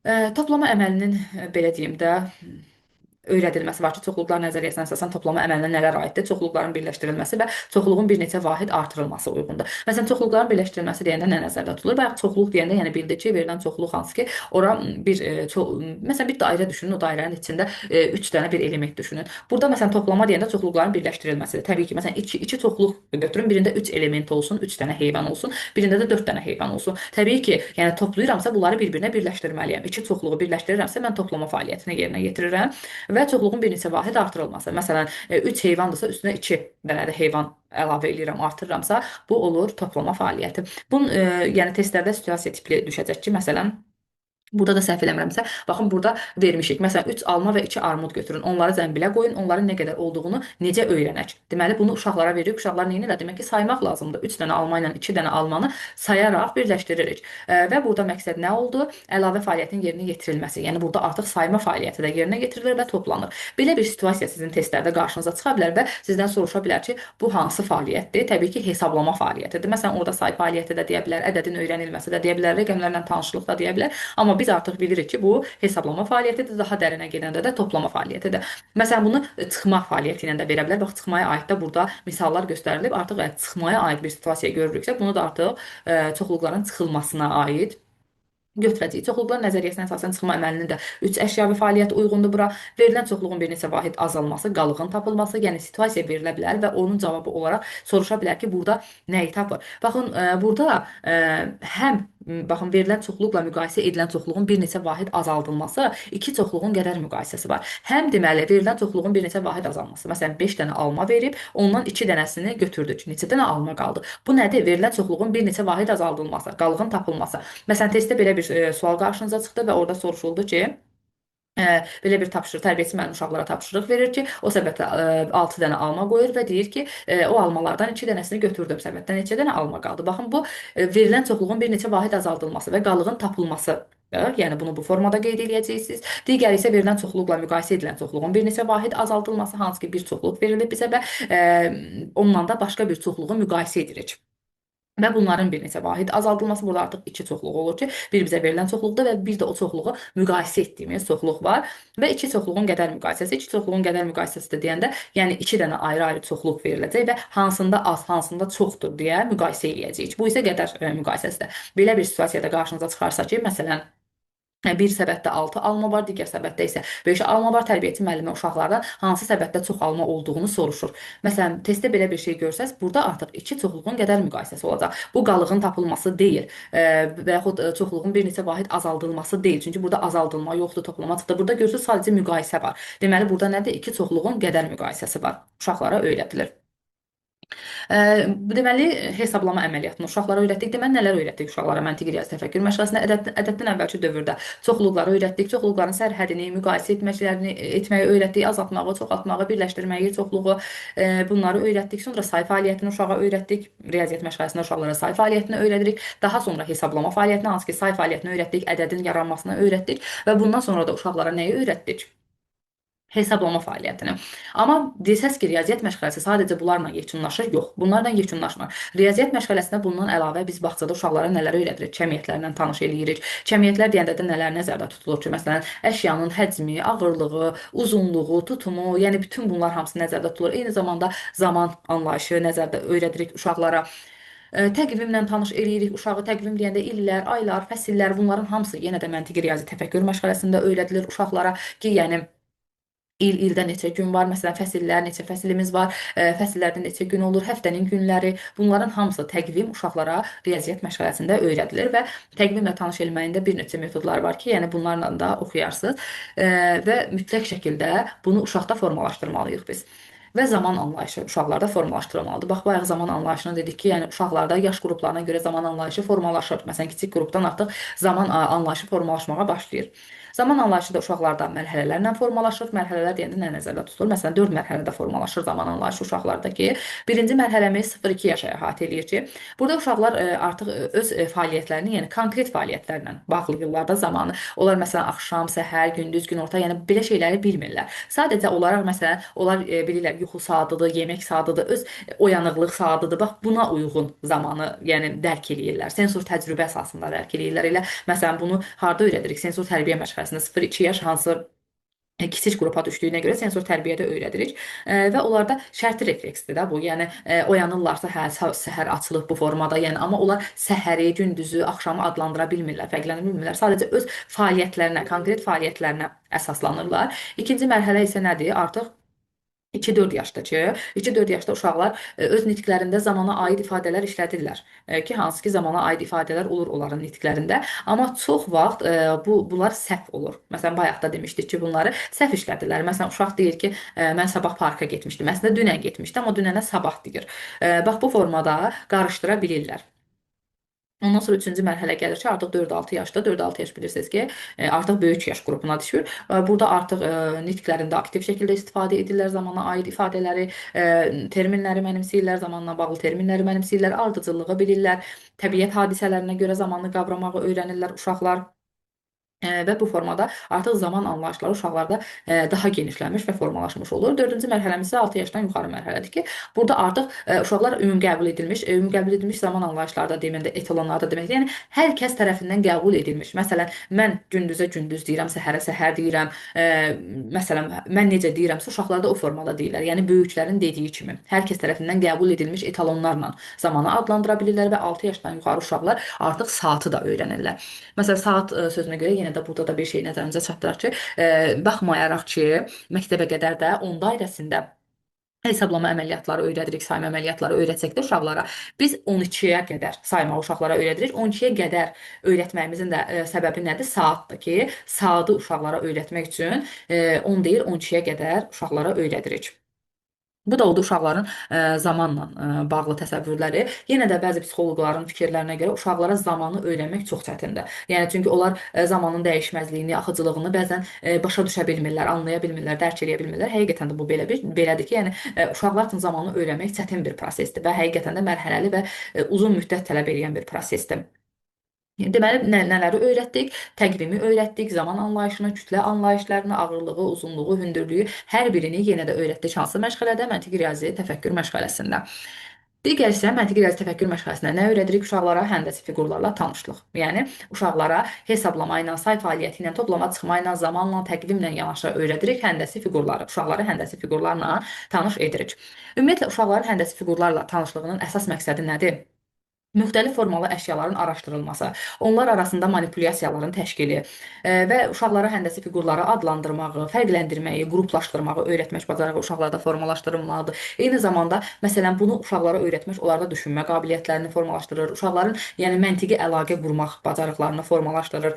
Və fiqurların xassələri haqqında necə öyrədilməlidir? Bax, bunların da hər biri burada qeyd olunub ki, məsələn, əşyanın analizi olunmalıdır, əşya. Bir də bunu nəzərinizə çatdırım ki, yenə də bu barədə də danışaq, üstündən keçməyək. Əşyaların formaları ilə tanışlıq müxtəlif təlim üsullarının və metodlarının köməyi ilə öyrədilir. Yəni bu təlim üsulları və metodları ola bilər ki, testdə qarşınıza çıxsın deyə dedim, üstündən keçməyək. Yəni metodlar var, təcrübi metodlar var, bir də şifahi metodlar var ki, biz uşaqlara əşyaların formalarını və yaxud ölçülərini, fərqi yoxdur, adlarını öyrədərkən, adlandırmağı, fərqləndirməyi, qruplaşdırmağı öyrədərkən bu metodlardan istifadə edirik. Hansı metodlarda özünüz üçün qeyd edirsiniz? Əyani metodlardır, təcrübi metodlardır və şifahi metodlardır. Əyani metodlar nə deməkdir? Yəni bu əyani olaraqdır. Biz hər hansı məsələn həndəsi fiqurları öyrədirik, o uşağa həndəsi fiqurları göstəririk və qarşısında həndəsi fiqurlar var və mən əlimdə bir dənə həndəsi fiqur göstərirəm və deyirəm ki, bu həndəsi fiquru tap. Məsələn, üçbucağı göstərirəm və deyirəm ki, üçbucağı tap. Uşaq o həndəsi fiqurlar arasında əyani olaraq, onlara toxunaraq o üçbucağı tapır, mənə göstərir. Bu oldu nə? Əyani metodlara aid oldu. Digəri nədir? Təcrübi metodlar. Tap, gətir, göstər, çək. Bax bu formada. Artıq məsələn deyirəm ki, uşağa göstərirəm, üçbucağı göstərirəm, deyirəm ki, məsələn onu get tap gətir mənə və yaxud da onu çək. Onu yəni hər hansısa bir praktika var, təcrübə var. Deyirəm ki, üçbucağın şəklini çək və yaxud üçbucağı yapışdır. Bax bu formada təcrübə, praktiki metodlardan istifadə edərək öyrədirəm və digəri isə şifahi metodlardır ki, şifahi metodlarda, yəni bildiyimiz kimi burada əyanilik yoxdur, əyani olaraq göstərmirəm, burada praktika yoxdur, uşaqlar hər hansısa bir praktika ilə yerinə yetirmirlər. Sadəcə şifahi olaraq, danışaraq, izah edərək uşaqlara fərqləndirməyi öyrədirəm ki, məsələn, belə deyim də, düzbucaq nəyə oxşuyur? Məsələn, düzbucağa oxşayan hansı əşya var, hansı əşyanı göstərə bilərsən mənə və yaxud üçbucaq nəyə oxşuyur? Məsələn, evin damı var ki, məsələn, o hansı həndəsi fiqura oxşuyur? Bax, bu formada danışaraq, şifahi şəkildə uşaqlara fiqurların öyrədilməsi var. Və burada da yolları var ki, əşyanın analizi var ki, xarakterik xüsusiyyətlərinin ayrı-ayrı hissələrinin təyin edilərək uşaqlara öyrədilməsi, kvadratın, dairənin, üçbucağın, sonra formaya toxunma yolu ilə, hansı ki, bu motorika ilə bağlıdır, əl hərəkətləri ilə ki, məsələn, üçbucağı götürürəm və onun konturlarına toxunaraq, əlimlə, barmağımla onun üzərindən gedərək, onu izləyərək onu öyrətmək var uşaqlara, əşyanın tam şəkildə qavranılması, yəni hər tərəfli öyrədilməsi var, verilmiş forma və hissələrdən modelin hazırlanması var. Məsələn, ayrı-ayrı hissələr verilə bilər və onları birləşdirərək modeli və yaxud da formanı hazırlaya bilərəm. Və həndəsi fiqurlar haqqında ilkin biliklərin formalaşdırılması da belə ardıcıllıqla işarələnib. Bunu da özünüz üçün oxuyarsınız. Həndəsi fiqurların nümayiş etdirilməsi, onun adlandırılması, yəni həndəsi fiqurların göstərilməsi, onun adlandırılması, konkret praktik fəaliyyətlər yolu ilə həndəsi fiqurların tətbiq edilməsi. Bax, bunu da bayaq dedik, təcrübi fəaliyyətlərlə yəni hansı ki, yapışdıraraq, kəsərək, rəngləyərək bu formada bunları da özünüz üçün oxuyarsınız. Yenə də bax, məsələn, yenə deyim, rənginə və ölçüsünə görə fərqlənən bir neçə fiqurun göstərilməsi, onların bir-biri ilə müqayisə edilməsi. Bunlar nədir? Hamısı nədir? Həndəsi fiqurların uşaqlara öyrədilməsi yolları. Məsələn, sizdən soruşsalar ki, deyək ki, belə bir sual verdilər ki, müəllimə, həndəsi fiqurları uşağa necə öyrədərsiniz? Hansı yollarla öyrədərsiniz? Bax, bunları deyə bilərsiniz. Məsələn, mən həndəsi fiqurları uşaqlara nümayiş edərək, göstərərək öyrədərəm, onları adlandıraram, o uşaqlardan onu adlandırılmasını istəyərəm. Ondan sonra həndəsi fiqurları çəkərək, rəngləyərək, kəsib yapışdıraraq onları uşağa öyrədə bilərəm. Sonra rənginə görə fərqləndirərək, ölçüsünə görə fərqləndirərək və yaxud onları yaxın əşyalarla müqayisə edərək, məsələn, ona oxşar əşyalarla müqayisə edərək, ətrafındakı əşyalara bənzəyən əşyaları tapmasını istəyərəm. Məsələn, biz çox vaxt motivasiya mərhələsində filan veririk də bunu və yaxud üçbucağı göstəririk, deyirik ki, ona uyğun mənə əşyaları tap gətir. Uşaq da gedir üçbucağa oxşar əşyaları tapır və yaxud düzbucağı öyle götürürük, deyirik ki, buna uyğun əşyaları tap gətir mənə. Bax, bunların hamısı nədir? Uşaqlara həndəsi fiqurların öyrədilməsi yollarıdır ki, bax bu yollarla biz uşaqlara həndəsi fiqurları öyrədə bilərik. Digər məntiqi riyazi təfəkkür məşğələsində öyrəndiyimiz məsələlərdən biri nədir? Fəza. Fəzada səmtləşmə bacarıqlarının uşaqlara öyrədilməsi. Fəza deyəndə nə nəzərdə tutulur? Fəza anlayışları deyəndə ümumiyyətlə məkan anlayışları nəzərdə tutulur ki, yəni məkana görə uşaqların öyrənməsi, yəni nələrsə öyrənməsi. Məktəbə qədər də ümumiyyətlə uşaqlara necə öyrədilir? Fəzada səmtləşmə.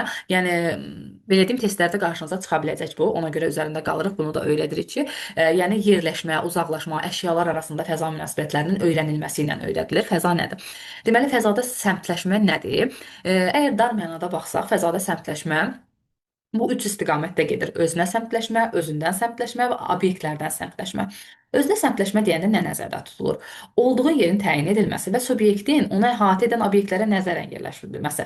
Məsələn, özünə səmtləşmə deyəndə uşaq öz üzərindən səmtləşir. Məsələn, deyir ki, dayanım stolun yanında və deyir ki, mən stolun sağındayam. Bax, bu nədir? Özünə səmtləşmədir. Testlərdə də elə bu formada qarşınıza çıxacaq. Hər hansısa bir situasiya verəcək və deyəcək ki, məsələn, deyə bilər ki, bu situasiyalardan hansında özünə səmtləşmə var və yaxud da hansında özünə səmtləşmə yoxdur və ya bax bu formada. Deməli, özünə səmtləşmə deyəndə nə nəzərdə tutulur? Bax, burada göstərilib özünə səmtləşmə. Öz bədən sxeminin mənimsənilməsi. Artıq uşaq öz bədən sxemini mənimsəyir və ona uyğun səmtləşməni qurur. Məsələn, yəni dediyim kimi, özünə səmtləşmə deyəndə özünə deyir. Məsələn, mən stolun sağındayam və yaxud da mən oyuncaqdan uzaqdayam.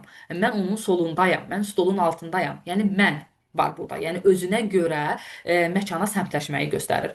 Amma özündən səmtləşmə deyəndə artıq bu obyektlərin insana nəzərən yerlərinin təyin edilməsidir. Yəni necə? Bayaq dedi ki, mən stolun sağındayam, düzdür? Amma indi deyir ki, stol məndən sağdadır, stol mənim sağımdadır. Yəni artıq obyektlərə nəzərən səmtləşdirir. Və yaxud da deyir ki, qapı məndən soldadır, divan məndən sağdadır. Bax, bu formada bir var ki, deyəndə mən qapının solundayam, bu olacaq nə? Özünə səmtləşmə.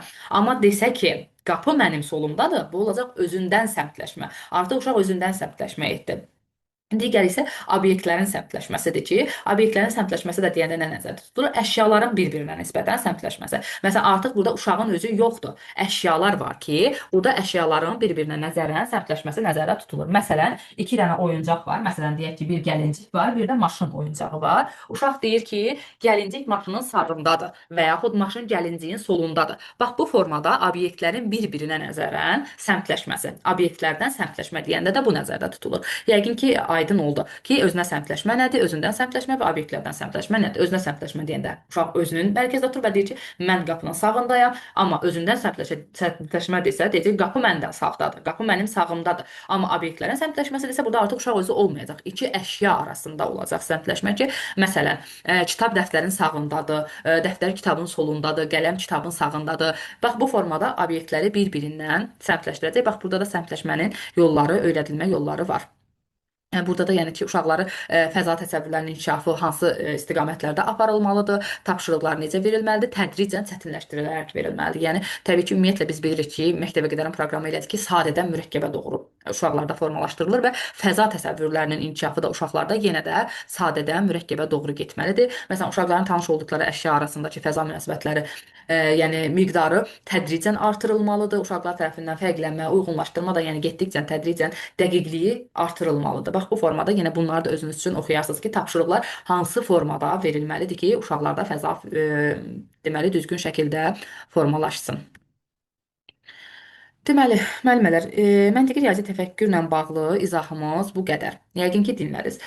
Bura qədər sualı olan varmı və yaxud izah, yəni sizə nə dərəcədə aydın oldu mu, olmadı mı fikirlərinizi bilmək istəyirəm. Sonra isə sual-cavabda iştirak eləmək istəsəz sual-cavab eləyəcəyik.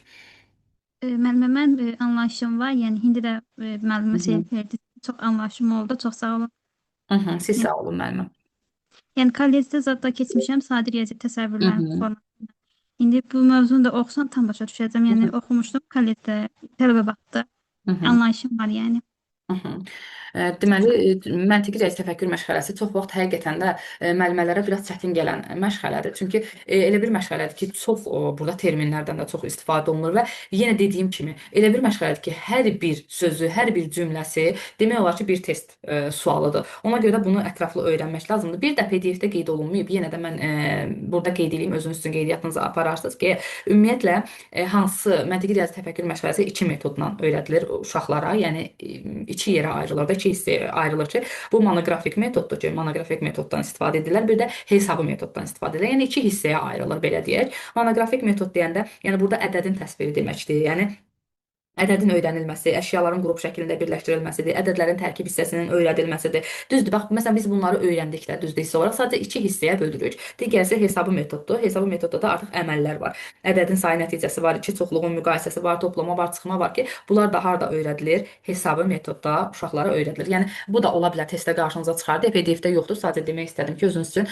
qeydiyyatınızı apararsınız ki, iki metodla riyaziyyat uşaqlara öyrədilir, iki hissəyə ayrılır. Monoqrafik metoddur və hesabı metoddur ki, monoqrafik metod ədədin təsviridir, yəni ədədin təsvirinin uşaqlara öyrədilməsi, ədədin tərkib hissələrinin uşaqlara öyrədilməsi, yəni qrup şəklində birləşdirilməsi, sayı kartlarının göstərilməsi və s. Hesabı metodda adından bəlli olduğu kimi elə burada əməliyyatlar var, əməllər var, hesablama var, toplama var, çıxma var ki, bu da hesabı metoda aiddir.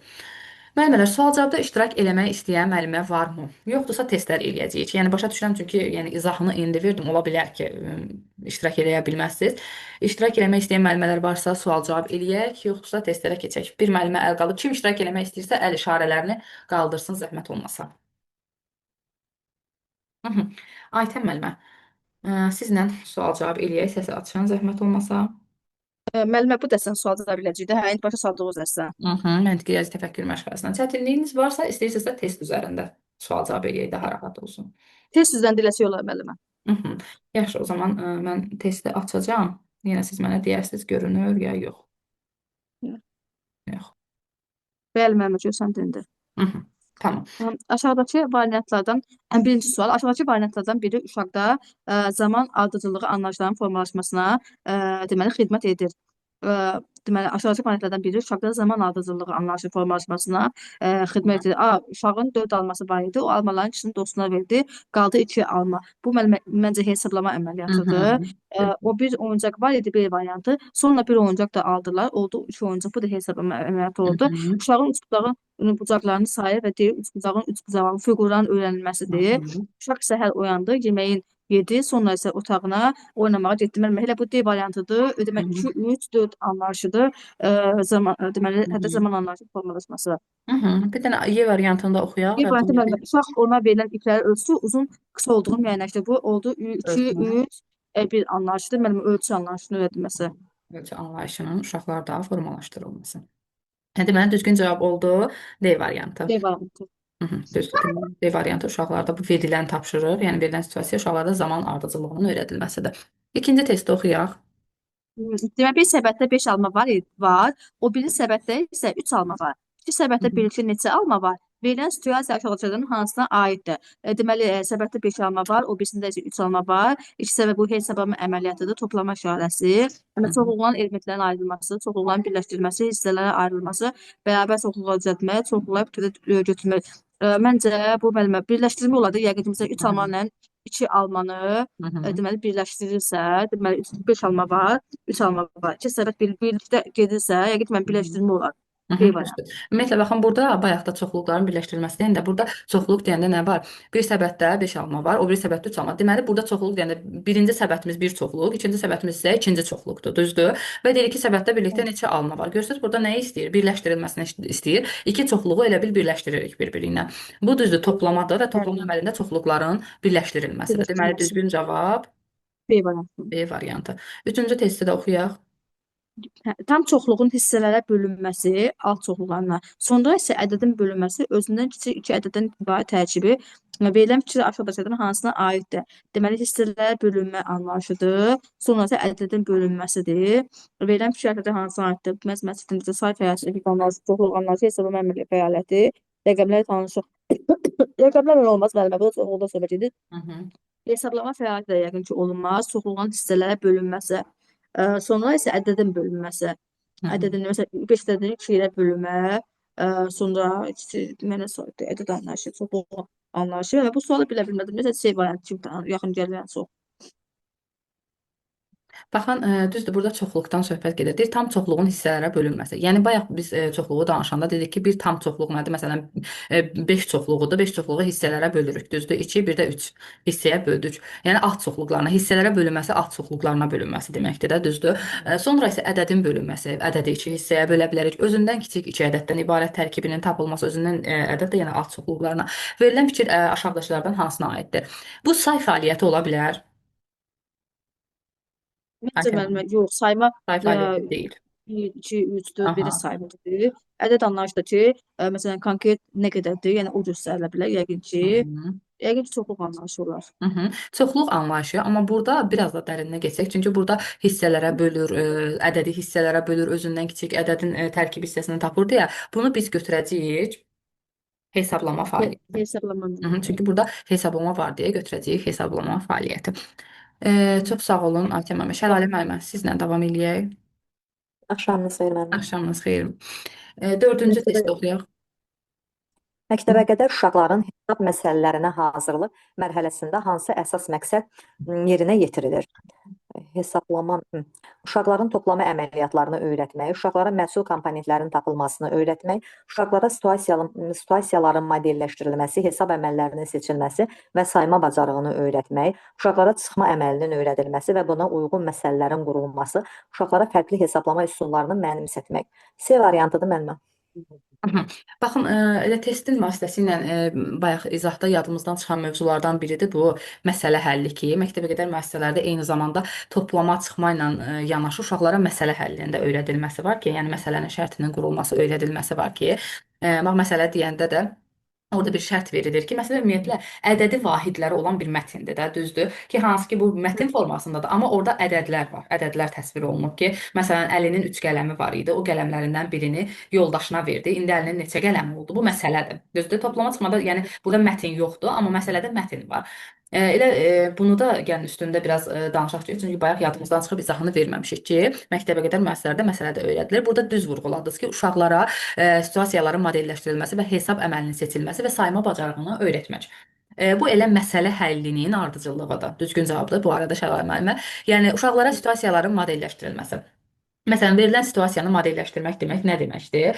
Yəni uşaq şərtin, məsələnin şərtini qurur. Məsələn, neçə dənə var idi, neçə dənəsini verdi, indi neçə dənə qaldı. Modelləşdirmə bu deməkdir, şərtinin qurulması. Deməli, hesab məsələlərinin, yəni məsələlərin həllini hazırlıq necə deyim də, mərhələsində nələr öyrədilir? Əsas məqsədimiz nədir? Uşaqlar situasiyalarının modelləşdirilməsini öyrənəcəklər. Sonra hesab əməlinin seçilməsi. Artıq bu modelləşdirməyə uyğun hesab əməlini seçməyə. Bax, məsələn, nə dedik? Əlinin 3 qələmi var idi. O birini yoldaşına verdi. Əlinin neçə qələmi vardı? İndi uşaq burada hansı əməli seçməlidir məsələni həll etmək üçün? Çıxma əməlini. Aha, çıxma əməlini. Deməli, ikinci məqsədimiz nədir? Uşağa modelə uyğun hesab əməlini seçir. Ki, yəni burada məsələn uşaq deyə bilər ki, hə, 3-ün üstünə 1 gəlirəm də deyə bilər, səhv deyə bilər. Amma burada düzgün əməlin seçilməsi nədir? Çıxma əməlini seçməlidir. Bunu uşağa öyrədirik və sonda uşağa sayma bacarığını öyrətmək ki, yəni burada cavabı tapmaq ki, 3-dən 1-i çıxırıq, neçə qalır cavabı tapırıq. Deməli, düzgün cavab olacaq C variantı. 5-ci testi oxuyaq Şəlalə müəllimə. Qaldırıb. Hı hı. Məktəbəqədər təhsil müəssisələrində hesablama fəaliyyətinin təşkili ilə bağlı verilənlərdən hansı doğrudur? Hı hı.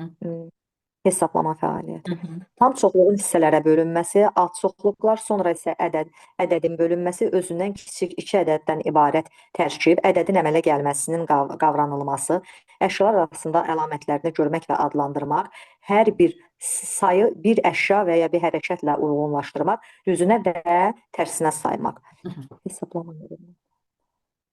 Hesablama deyəndə hansı nəzərdə tutulur bunların? Ədədin əmələ gəlməsi. Yox. Ədədin əmələ Hesablama. gəlməsini biz hesablamadan əvvəl öyrənirik. Hansı ki, ədədin əmələ gəlməsini öyrənəndən sonra biz uşaqlara hesablama fəaliyyəti öyrədirik.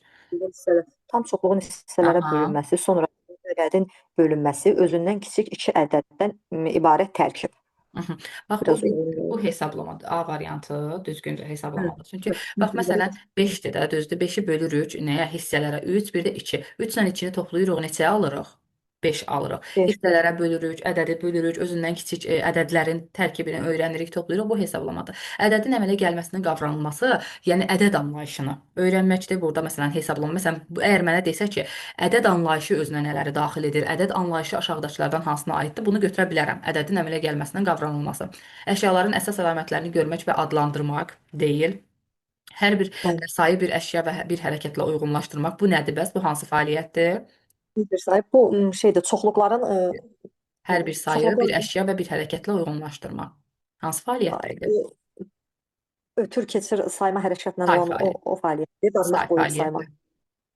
Say fəaliyyəti. Aha, say fəaliyyəti ki, yəni biz sayırdıq və hər bir əşyanın da bir hərəkətinə, məsələn, bir almaya toxunurduq, almaları sayanda 1, 2, 3 bu formada uyğunlaşdırdıq. Bu say fəaliyyətidir. Düzünə və tərsinə saymaq da yenə də hansı fəaliyyətdir? Say fəaliyyətidir. Yenə də bu da say fəaliyyətidir. Yəni bizdən sonra hesablama fəaliyyətini deyil, say fəaliyyətini soruşsaydı, onları götürə bilərdik. 6-cı testi oxuyaq. Bir rəfdə 5 fincan var, digər rəfdə 6 nəlbəki. Hı. Fincanları dairələrlə, nəlbəkiləri isə kvadratlarla göstərək. Elə düzün ki, hansının çox olduğu görünsün. Hansı azdır? Verilən situasiya aşağıdakılardan hansına aiddir? Verilən çoxluğun bir neçə vahid azaldılması, qalığın tapılması, verilən çoxluğu müqayisə edilən çoxluğun bir neçə vahid azaldılması, çoxluqların birləşdirilməsi, 2 çoxluq qədər müqayisəsi. Bir rəfdə 5 fincan, digər rəfdə 6 fincan. Fincanları dairələrdə, nəlbəkiləri isə kvadratlarla göstərək. Elə düzün ki, hansının çox olduğu görünsün. Hansı azdır? Verilən situasiya aşağıdakılardan hansına aiddir? Azaldılmadır çoxluğun.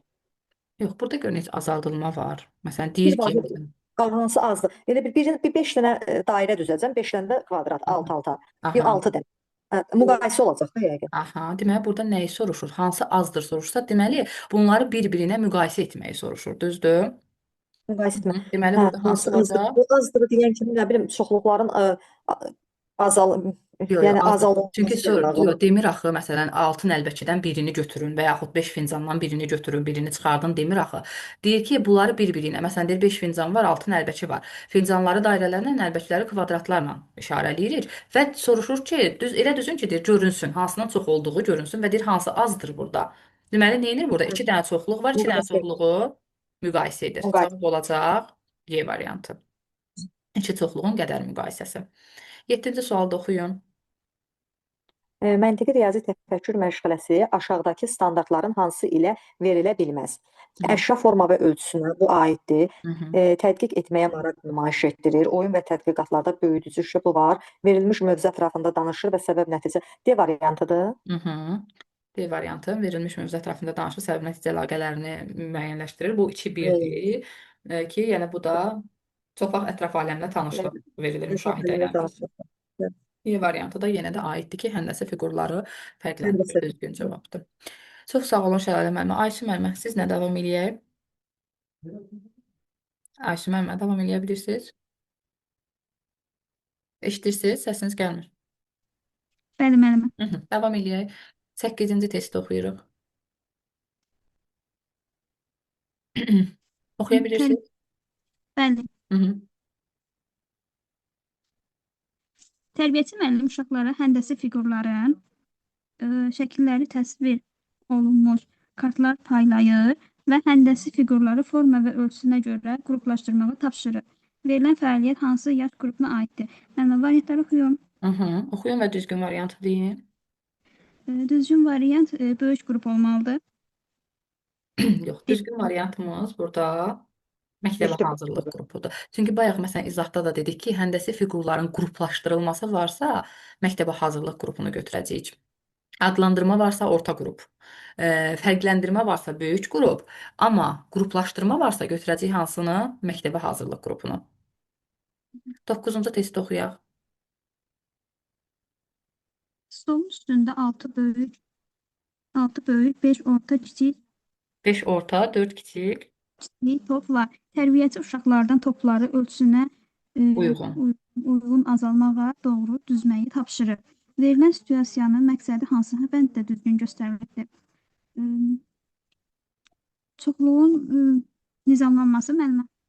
Aha, düzgün cavab çoxluğun nizamlanmasıdır. Bayaq da izahda dedik ki, fərqli ölçülərdə əşyalar verilərsə və tərbiyəçi müəllim onları düzgün sıra ilə düzməyi tapşırarsa, bu çoxluğun nizamlanması olacaq. Məsələn, burada 6 böyük, 5 orta və 4 kiçik topu desəydik ki, ümumilikdə nə qədər top var desəydi, bu olacaqdı çoxluqların birləşdirilməsi. Çünki burada toplayacaqdı. Desəydik ki, məsələn, 6 böyük topun üzərinə məsələn bir böyük top da gəldi, çoxluqların artırılması olacaqdı. Bir dənə də top əlavə etsək və yaxud da 6 böyük və 5 top, məsələn 5 dənə də orta top var, hansı çoxdur desə soruşsa, çoxluqların müqayisəsi olacaq və hissələrə ayırsaydı, tamı da hissələrə ayırsaydı, olacaqdı alt çoxluğun ayrılması. Yəni tamı hissələrə ayırmaq onu alt çoxluqlarına ayırmaq. Deməli bir çoxluğu hissələrə ayırmaq. İndi 10-cu testdə də oxuyun. 10-cu testdə görürsüz. Aha. Verilən variantlardan hansı sayma üsuluna aiddir? Mən 7-dən başlayaraq sağ tərəfə 3 vahid artırın. C variantıdır. Düzdür. Ki burada düzdür sayma əməlidir. Qutuda 3 top var, üzərinə 2 top əlavə etdilər. Neçə top oldu? Bəs bu hansı fəaliyyətdir? Necə müəllimə? Bax, A variantında deyir ki, qutuda 3 top var, üzərinə 2 top əlavə etdilər. Neçə top oldu? Bu hansı fəaliyyətdir? Rəqəm Hesablama. Hesab. Toplama, yəni hesablamadır. 6 çıx 2 ifadəsini hesablayın. Bu da yenə də hesablama aiddir. Düzdür. 7-dən başlayaraq sağ tərəfə 3 vahid artırın. Yəni bu saymaqdır. 7-dən başlayırıq 8, 9, 10 deyə artıracaqsa deməli sayacağıq. İki çoxluq arasındakı ortaq olan fiqurları seçin. Bu çoxluqların ayrılmasıdır, siniflərə ayrılmasıdır. 4 qələmdən ikisi qırıldı, neçə dənə bütöv qələm qaldı. Yenə də bu hesablama əməliyyatıdır. 11-ci testi də oxuyun, zəhmət olmasa. Uşaqlara həndəsi fiqurları öyrədərkən ən çox hansı üsuldan istifadə etmək daha effektli olar? Müəllimə, həndəsi fiqurların ümumi xassələrinin ölçmə, fərqləndirmə, qruplaşdırma yolu ilə öyrədilməsi. Düzdür. Yəni həndəsi fiqurları öyrədiriksə, deməli ümumi olaraq götürəcəyik ki, yəni burada həm ümumi xassələrini öyrədəcəyik, həm ölçməyi öyrədirik, həm fərqləndirməni, həm qruplaşdırmanı, hamısını ümumilikdə öyrədirik. Qalanlarda məsələn düzdür, bax, həndəsi fiqurların şəklinin çəkilməsi. Bu da düzgün cavabdır. Həndəsi fiqurların rənglərinə görə fərqləndirilməsi yenə düzgündür. Yəni bunu da istifadə edə bilərik. Fiqurların maketinin hazırlanması da ola bilər, kəsib yapışdırma vasitəsilə də fiqurları. Amma burada deyir ki, ən çox hansı üsuldan istifadə etsək daha effektli olar. Yəni ən çox daha effektli olmaq üçün də ümumi olaraq hər birindən, yəni istifadə etməliyik ki, həm onları xassələrini öyrənməliyik, həm fərqləndirməyi, həm qruplaşdırmağı. Hər birini öyrətməliyik ki, daha effektli olsun. Aha, yaxşı Ayşə müəllimə, çox sağ olun. Testdə iştirak etmək istəyən başqa müəllimə varmı? Yəqin ki, yoxdur müəllimlər. O zaman bugünkü dərsimizi yekunlaşdıraq. Dərsin izahını mən göndərəcəm. YouTube kanalında paylaşacağam. Oradan da izləyib özünüz üçün yenidən qeydlər apara bilərsiniz. Yaxşı müəllimlər, bugünlük bu qədər. Yenə də nə isə bir sualınız olarsa yaza bilərsiniz. Soruşa bilərsiniz riyaziyyatla bağlı. Mhm. Yaxşı, gecəniz xeyrə qalsın. Belə qarşı mənim. Başlayın.